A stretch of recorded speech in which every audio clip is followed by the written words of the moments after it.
സിന്ദൂരരേഖ ഭാഗം 103. ആദ്യമായിട്ടെന്ന പോലെ ഇരിക്കട്ടെ എന്നും. You are always new for me. അടുത്തറിയും തോറും എന്തോ ഒന്ന് ഇനിയും നിന്നിൽ ബാക്കിയുണ്ടെന്ന പോലെ വീണ്ടും വീണ്ടും നിന്നെ അറിയാൻ തോന്നുന്നുണ്ട് എനിക്ക്.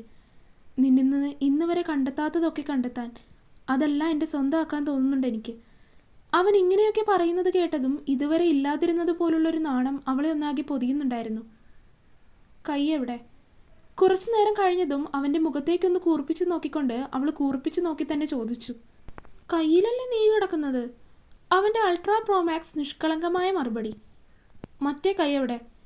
അവൾ അവൻ്റെ നേരെ ചോദിച്ചതും അവൻ അവളെ നോക്കി കുസൃതിയോടെ ഒന്ന് ചിരിച്ചു. അതവിടെ ഇരുന്നോട്ടെ, സോഫ്റ്റ് ആൻഡ് സ്ക്വിഷി. അവളുടെ ചെവിയരികിൽ അവൻ വന്ന് കുസൃതിയോടെ പറഞ്ഞു. അയ്യേ, വഷളത്തരം മാത്രമേ പറയൂ. അവൾ അവനിലേക്ക് തിരിഞ്ഞ് അവൻ്റെ നെഞ്ചിലൊന്ന് പതിയെ കടിച്ചു. ഇപ്പോൾ കാണിച്ചത്രയും വഷളത്തരൊന്നുമില്ല. അവളുടെ ചുണ്ടിലൊന്ന് ചുംബിച്ചുകൊണ്ട് അവൻ വീണ്ടും പറഞ്ഞതും അമ്മാളവും ചിരിച്ചു പോയിരുന്നു. ഓക്കെ അല്ലേ നീ? അവളെ തന്നിലേക്കൊന്ന് അടക്കി പിടിച്ചുകൊണ്ട് അവൻ വീണ്ടും ചോദിച്ചു. ആ ചോദ്യം കേട്ടപ്പോൾ അമ്മാളു കപട ദേഷ്യത്തോടെ അവനെ ഒന്ന് നോക്കി. മുറിയിലെ നേരിയ വെളിച്ചത്തിലും അവളുടെ മുഖഭാവം കണ്ടതും അവനൊന്ന് ചിരിച്ചു. എല്ലാം ഒപ്പിച്ചതും പോരാ. ഞാനാണോ? നീയല്ല തുടങ്ങിയത്. ഞാൻ നിനക്കൊരു ചാൻസ് തന്നു. You agreed. അപ്പോൾ എന്നെ മാത്രം പറയണ്ട. അവൻ അവളുടെ കവിളിൽ ഒന്ന് കടിച്ചു. ഞാൻ സമ്മതിച്ചു. പക്ഷെ ബാക്കി എന്തായിരുന്നു? അത് ഈ കാത്തിരുന്ന് കിട്ടുമ്പോൾ ഒരാവേശം. അവൻ പറയുന്നത് കേട്ടതും അമ്മാള് ചിരിച്ചുകൊണ്ട് അവൻ്റെ നെഞ്ചിലേക്ക് തന്നെ ചുരുണ്ടുകൂടിയിരുന്നു. അങ്ങനെ ഓരോന്ന് അങ്ങോട്ടും ഇങ്ങോട്ടും പറഞ്ഞ് രണ്ടുപേരും അങ്ങനെ തന്നെ കിടന്നുറങ്ങിപ്പോയിരുന്നു. അമ്മാളുമാണ് ആദ്യം കിടന്നുറങ്ങിയത്. അവൾ ഉറങ്ങുന്നത് നോക്കി മനു കുറച്ചു സമയം അങ്ങനെ കിടന്നു. ശേഷം അവളുടെ ഡ്രസ്സൊക്കെ ഇട്ടുകൊടുത്ത് അവളെ പുതപ്പിച്ച് കിടത്തിയതിന് ശേഷമാണ് മനു അവളെ ചേർത്ത് പിടിച്ച് കിടന്നുറങ്ങിയത്. മനുവേട്ടാ. രാത്രി അവൾ വിളിക്കുന്ന ശബ്ദം കേട്ടപ്പോൾ തന്നെ മനു എഴുന്നേറ്റിരുന്നു. പക്ഷേ എഴുന്നേറ്റ് നോക്കുമ്പോൾ അവളിപ്പോഴും സുഖമായിട്ട് തൻ്റെ നെഞ്ചിലേക്ക് ചേർന്ന് കിടന്ന് ഉറക്കം തന്നെയാണ്. മനുവേട്ടാ. ഉറക്കത്തിലെന്ന പോലെ അവൾ വീണ്ടും അവനെ വിളിച്ചു. അതിൽ നിന്നും അവൾ ഉറക്കത്തിലാണ് തന്നെ ഇങ്ങനെ വിളിക്കുന്നതെന്ന് അവന് മനസ്സിലായി. അമ്മു. അവൻ അവളുടെ തലയിലൊന്ന് തലോടിക്കൊണ്ട് അവളെ തിരികെ വിളിച്ചു. മനുവേട്ടൻ വരുമ്പോൾ ചോക്ലേറ്റ്സ് മേടിച്ചിട്ട് വരണേ. അവൾ പറഞ്ഞതും മനു ഒന്ന് ചിരിച്ചു. വാങ്ങി വരാം. അത് പറഞ്ഞു കഴിഞ്ഞപ്പോൾ തന്നെ പിന്നെ ഒന്നും പറയാതെ അവൾ ഉറങ്ങിപ്പോയിരുന്നു. മനു ഒന്ന് ചിരിച്ചുകൊണ്ട് അവളുടെ മൂർധാവിലൊന്ന് ചുണ്ടമർത്തി വീണ്ടും അവളെ ചേർത്ത് പിടിച്ചങ്ങനെ കിടന്നു. പിറ്റേന്ന് രാവിലെ മനു എഴുന്നേറ്റപ്പോൾ അമ്മാളും അപ്പോഴും നല്ല ഉറക്കമാണ്. സമയം രാവിലെ 6:30 ആയിട്ടേ ഉള്ളൂ. എന്തായാലും രാവിലെ എഴുന്നേറ്റു.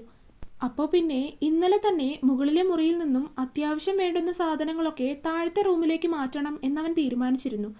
എപ്പോഴും അവൾക്ക് മുകളിലേക്ക് വരാൻ പറ്റില്ല. അപ്പോൾ പിന്നെ ഇനി താഴത്തെ മുറിയിലേക്ക് മാറുന്നതാവും നല്ലതെന്ന് കരുതി അവൻ താഴത്തെ മുറിയൊന്ന് സെറ്റാക്കാമെന്ന് കരുതി. ഒന്ന് ഫ്രഷായി കഴിഞ്ഞ് താഴേക്കിറങ്ങി. അമ്മാളും എഴുന്നേറ്റില്ലേ? ഇല്ല, ഉറക്കമാണ്. അമ്മ ചോദിച്ചതും അവൻ മറുപടി പറഞ്ഞു. എഴുന്നേറ്റില്ലേ? സാധാരണ ഈ സമയത്ത് അവൾ ഉണരുന്നതാണല്ലോ. രാവിലെ ഒരു മെഡിസിൻ ഉണ്ട്. അത് കഴിഞ്ഞ് കുറച്ചു നേരം കിടന്നിട്ട് കുറച്ചു നേരം നടക്കാനൊക്കെ ഇറങ്ങുന്നതാണ് അവൾ. അവൾ ഉണർന്നില്ല എന്നവൻ പറഞ്ഞതും അമ്മ സംശയത്തോടെ അവനോട് ചോദിച്ചു. അമ്മയുടെ ചോദ്യത്തിൽ പെട്ടെന്ന് അവനൊന്ന് ഞെട്ടി. ഇന്നലെ എല്ലാം കഴിഞ്ഞ് കിടന്നപ്പോൾ തന്നെ രാത്രി 1 മണി കഴിഞ്ഞിട്ടുണ്ട്. പിന്നെങ്ങനെയാണ് നേരത്തെ എഴുന്നേക്കുന്നത്? ആ, അതെൻ്റെ കൂടെ കിടന്നപ്പോൾ നല്ല ഉറക്കം കിട്ടിക്കാണും. എൻ്റെ 2 കുഞ്ഞും സുഖമായിട്ട് കിടന്നുറങ്ങട്ടെ. ചായ കുടിച്ച് അമ്മയെ ഒന്ന് ഇടം കണ്ടിട്ട് നോക്കി അവൻ പറഞ്ഞതും അമ്മയൊന്ന് കനപ്പിച്ച് മൂളി. കൊച്ചിനെ എഴുന്നേപ്പിച്ച് ഈ പാല് കൊണ്ടുപോയി കൊടുത്തതായി മെഡിസിനും കൊടുക്ക്. അമ്മ പറഞ്ഞതും അതൊക്കെ കയ്യിലേക്ക് വാങ്ങി അവൻ മുകളിലേക്ക് നടക്കാൻ ഒരുങ്ങി. അവൻ മുകളിലേക്ക് വന്ന് നോക്കുമ്പോൾ അവിടെ അമ്മുവിനെ കാണാനില്ല. ബാത്റൂം അകത്തുനിന്ന് ലോക്ക് ചെയ്തത് കണ്ടതുകൊണ്ട് അവിടെ കാണും എന്നവൻ കരുതി. പാല് ടേബിളിൽ വെച്ച് മരുന്നൊക്കെ എടുത്തു വെച്ചു. അവൾ അന്നേരം കൊണ്ട് മുഖമൊക്കെ കഴുകി ബ്രഷിംഗ് ഒക്കെ കഴിഞ്ഞായിരുന്നു ഇറങ്ങി വന്നത്. എപ്പോൾ ഉണർന്നു? ഞാനിപ്പോൾ എഴുന്നേറ്റതേ ഉള്ളൂ. മനുവേട്ടനെ കാണാതായപ്പോൾ ഞാൻ കരുതി താഴേക്ക് പോയി കാണുന്നു. അമ്മ നിന്നെ അന്വേഷിച്ചിരുന്നു. നീ എഴുന്നേക്കുന്ന സമയമായിട്ടും വന്നിട്ടില്ല എന്ന് പറഞ്ഞ്. ആ, ഇപ്പോഴായ പിന്നെ ഞാൻ സാധാരണ കുറച്ച് നേരത്തെ എഴുന്നേക്കും. വെയിലൊക്കെ കൊണ്ട് കുറച്ചു നേരം ഒന്ന് നടക്കും. പിന്നെ രാവിലെ ഒരു മെഡിസിനും ഉണ്ട്. താഴേക്ക് പോകണോ? ആ, പിന്നെ മുകളിൽ തന്നെ നിൽക്കാനാണോ? അവൻ്റെ ചോദ്യം കേട്ടതും അവൾ അവൻ്റെ കയ്യിൽ നിന്ന് മെഡിസിൻ വാങ്ങി കഴിച്ചുകൊണ്ട് പറഞ്ഞു. കുറച്ചു കഴിഞ്ഞ് രണ്ടുപേരും താഴേക്കിറങ്ങി. ആഹാ, ഇതാരത്? ഡാഗിനിയും കുട്ടൂസനോ?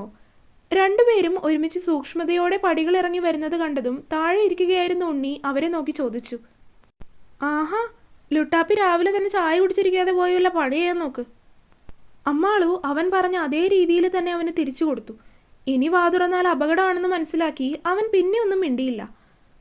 അമ്മാളൊന്ന് കോളേജിൽ പോകുന്നുണ്ടോ? ഉവ്, ഈ സെമസ്റ്റർ ഫുള്ള് ക്ലാസ് എടുക്കാമെന്ന് കരുതി. വെറുതെ എന്തിനാ ലീവാക്കുന്നത്? മനു അതിൽ അഭിപ്രായമൊന്നും പറയാൻ നിന്നില്ല. കാരണം അവൾക്ക് താല്പര്യം അതാണെങ്കിൽ പിന്നെ താൻ എന്തിനാണ് അവളെ തടയാൻ നിൽക്കുന്നത്? അവൾക്ക് പ്രത്യേകിച്ച് ശാരീരികമായി കുഴപ്പമൊന്നും ഇല്ലാത്ത സ്ഥിതിക്ക് അവൾ പൊക്കോട്ടെ എന്ന് തന്നെ അവനും കരുതി. അല്ലെങ്കിലും വീട്ടിൽ തന്നെ അങ്ങനെ ഒരുപാട് നാൾ വെറുതെ ഇരിക്കുന്നത് അവളെ സംബന്ധിച്ച് വളരെ ബോറായിട്ടുള്ളൊരു കാര്യമായിരിക്കും. അങ്ങനെയുള്ളപ്പോൾ വെറുതെ ഈ ഒരു കാര്യം പറഞ്ഞ് അവളെ നിർബന്ധിച്ച് വീട്ടിൽ പിടിച്ചു നിർത്തുന്നതിലും നല്ലത് അവൾക്ക് താല്പര്യമുള്ളത് കൊണ്ട് ജോലിക്ക് പോകുന്നത് തന്നെയാകും എന്ന് അവനും കരുതി. അങ്ങനെ കുറച്ചു നേരം ഉണ്ണിയും അമ്മാളും മനുവും കൂടി സംസാരിച്ചിരിക്കുന്നതിനിടയിലേക്കാണ് അമ്മയും വന്നത്. നാളെ സ്കാനിംഗ് ഉള്ള കാര്യം മറക്കണ്ട. സംസാരത്തിനിടയിൽ അമ്മ സോഫയിലേക്ക് ഇരുന്നുകൊണ്ട് പറഞ്ഞതും അപ്പോഴാണ് അമ്മാൾ സ്കാനിങ്ങിൻ്റെ കാര്യം ഓർക്കുന്നത് തന്നെ. ഇതുവരെ ആകെ ഒരു സ്കാനിങ് മാത്രമാണ് കഴിഞ്ഞിരിക്കുന്നത്. അടുത്ത സ്കാനിങ്ങിലാണ് എല്ലാ കാര്യങ്ങളും കൃത്യമായിട്ട് അറിയാൻ പറ്റുള്ളൂ. ആ സ്കാനിങ് ഡേറ്റ് വന്നിരിക്കുന്നത് ഈ വ്യാഴാഴ്ചയാണ്. അന്ന് ഡോക്ടർ ഇക്കാര്യങ്ങളെല്ലാം കൃത്യമായിട്ട് തന്നോട് പറഞ്ഞിരുന്നതാണ്. പക്ഷേ താൻ മറന്നുപോയി. എങ്കിലും അമ്മ അതൊക്കെ കൃത്യമായിട്ട് തന്നെ ഓർത്തു വെച്ചിട്ടുണ്ട്. ഞാനത് മറന്നിരിക്കുമായിരുന്നു. എനിക്ക് തോന്നി. ദേ, ഇനി ഭർത്താവ് ഭാര്യയുടെ കാര്യങ്ങളൊക്കെ ഓർത്തിരുന്നോ? നാളെ എന്തായാലും എനിക്കൊന്ന് തറവാട് വരെ പോകേണ്ട കാര്യമുണ്ട്. അപ്പോൾ അമ്മാളുമായിട്ട് മനു ഹോസ്പിറ്റലിലേക്ക് പോയാൽ മതി. അമ്മ പറഞ്ഞപ്പോഴേക്കും മനു എതിർത്തൊന്നും പറയാൻ നിൽക്കാതെ ശരിയെന്ന രീതിയിൽ തലയാട്ടുക മാത്രമാണ് ചെയ്തത്. അങ്ങനെ പറഞ്ഞിരിക്കുന്നത് പോലെ തന്നെ കുറച്ചു നേരം സംസാരം കഴിഞ്ഞ് കുറച്ചു നേരം പുറത്തേക്കൊന്ന് ഇറങ്ങി നടന്നതിന് ശേഷം പോയി കുളിച്ച് ഫ്രഷായി ബ്രേക്ക്ഫാസ്റ്റൊക്കെ കഴിച്ച് ഉടുത്തൊരുങ്ങി അമ്മാൾ പോകാൻ ഇറങ്ങി. ഇന്ന് ഞാനാക്കി തരാം. ഡ്രസ്സൊക്കെ മാറി കണ്ണാടിയുടെ മുന്നിൽ നിന്ന് സാരി ഉടുത്ത് അത് നേരാക്കിക്കൊണ്ട് നിന്നിരുന്ന അവളെ അവൻ പിന്നിലൂടെ ഒന്ന് പുണർന്നു. ഈയൊരു വരവും ഈ പറച്ചിലുമൊക്കെ ഞാൻ കുറച്ചു നേരമായിട്ട് പ്രതീക്ഷിച്ചു നിൽക്കുമായിരുന്നു. ഓ, അത് പറഞ്ഞ് അവൻ അവളുടെ തോളിൽ താടി ഊന്നി നിന്നുകൊണ്ട് കണ്ണാടിയിലൂടെ അവളെ തന്നെ നോക്കി. അതുകൊണ്ട് തന്നെ കണ്ണാടിയിലൂടെ അവളും അവനെ നോക്കി. പുരിക ഉയർത്തി അവൾ അവനോട് എന്താണെന്ന് ചോദിച്ചു. ഞാൻ സിന്ദൂരം തൊട്ടുതരട്ടെ? അവളുടെ ഒഴിഞ്ഞു കിടക്കുന്ന നെറ്റിത്തടത്തിലേക്ക് നോക്കിക്കൊണ്ടായിരുന്നു അവനത് ചോദിച്ചത്. കേട്ടപ്പോൾ പെട്ടെന്ന് അവൾക്കും ഒരു കൗതുകം തോന്നി. കാരണം എപ്പോഴും അങ്ങനെ സിന്ദൂരമൊക്കെ തൊട്ട് താലിമാലയിട്ടുകൊണ്ട് നടക്കുന്നൊരു ശീലം തനിക്കില്ല. അത്യാവശ്യമുള്ളപ്പോൾ എന്തെങ്കിലും ട്രഡീഷണൽ ഡ്രസ്സിംഗ് ഒക്കെ ചെയ്യുമ്പോൾ മാത്രമാണ് സിന്ദൂരം ഇടുക. പിന്നെ വലിയ താലിമാല ഒന്നും അല്ല തൻ്റേത്. വലുതിൽ നിന്നും താലി ചെറിയൊരു മാലയിലേക്ക് എടുത്ത് മാറ്റിയിട്ടിരിക്കുവാണ്. ആ വലിയ മാലയും താൻ എന്തെങ്കിലും ട്രഡീഷണൽ ഡ്രസ്സിൻ്റെ കൂടെ ഒക്കെ ഇടാറുള്ളൂ. പിന്നെ കോളേജിൽ പോകുമ്പോൾ ആണെങ്കിൽ ആഴ്ചയിൽ 3 ദിവസം ഫോമലായിട്ട് കുർത്തി ഇട്ടിട്ട് പോകാം. ബാക്കിയുള്ള 2 ദിവസങ്ങളിൽ സാരി ഉടുക്കണമെന്നുള്ളത് കമ്പൽസറിയാണ്. അങ്ങനെ സാരി ഉടുക്കേണ്ട ഒരു ദിവസമാണ് ഇന്ന്. അതുകൊണ്ട് സാരിയൊക്കെ ഉടുത്താണ് നിൽപ്പ്. അതിനിടയിൽ അവൻ വന്നിങ്ങനെ ചോദിച്ചപ്പോൾ എന്തോ അവൾക്കൊരു ഹാപ്പിനെസ് തോന്നി. സിന്ദൂരം നമ്മുടെ റൂമിലെ അലമാരയിലാണ്, ഞാൻ പോയി എടുത്തിട്ട് വരാം. അത് പറഞ്ഞ് മനു മുകളിലേക്ക് പോയി. രാവിലെ തന്നെ മുകളിലെ റൂമിൽ നിന്ന് അത്യാവശ്യം വേണ്ടുന്ന കുറച്ച് സാധനങ്ങളൊക്കെ മനു താഴത്തെ റൂമിലേക്ക് ആക്കിയിരുന്നു. പക്ഷേ സിന്ദൂരം, അവളുടെ കുറച്ച് മേക്കപ്പ് ഐറ്റംസ് അങ്ങനെയൊക്കെയുള്ളത് മുകളിലെ മുറിയിൽ തന്നെ ഇരിക്കുവാണ്.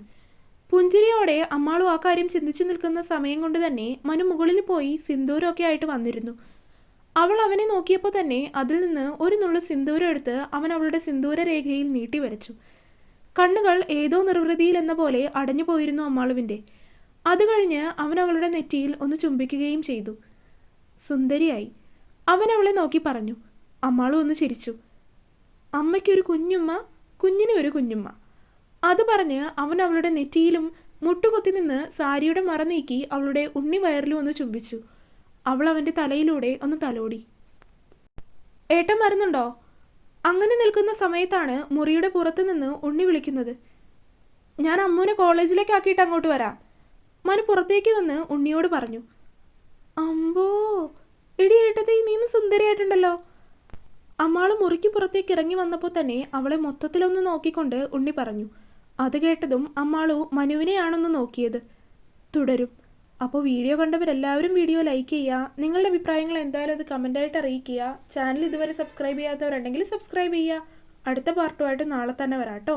ബൈ.